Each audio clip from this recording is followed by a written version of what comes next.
minutes, like the first and the third quarter, to get ahead of what the game plan was? I just thought we came out flat at the top of the third. They're one of those teams where you can't really afford to do that. They play so methodical, and they have a really good system and, different ways they like to play basketball. It was a 4-point game at half. They bust us open got it to about 18 in 3 minutes, and we just came out flat, weren't ready to play.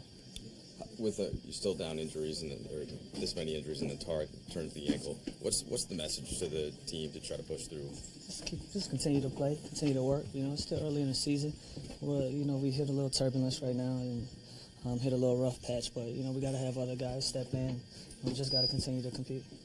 I know Luke doesn't usually have to call plays for you. When you're in that kind of a rhythm, do some of the actions tilt towards the spots where you like to get it, or is it still just natural?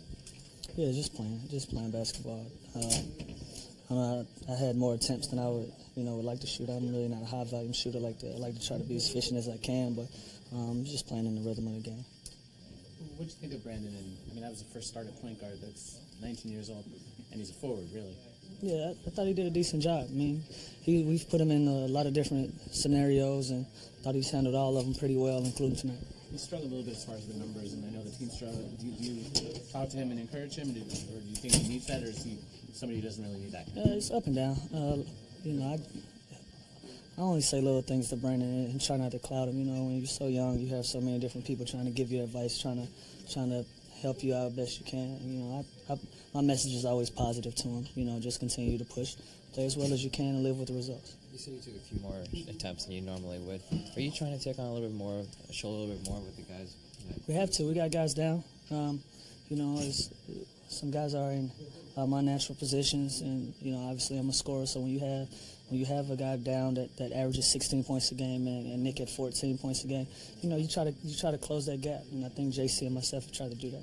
What do you think has been the key with the chemistry that you and Jordan have established so far?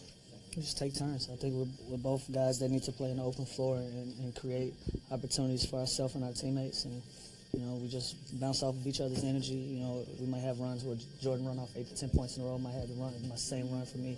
And just trying to get other guys involved in a mix of that. So we just play as natural as we possibly can.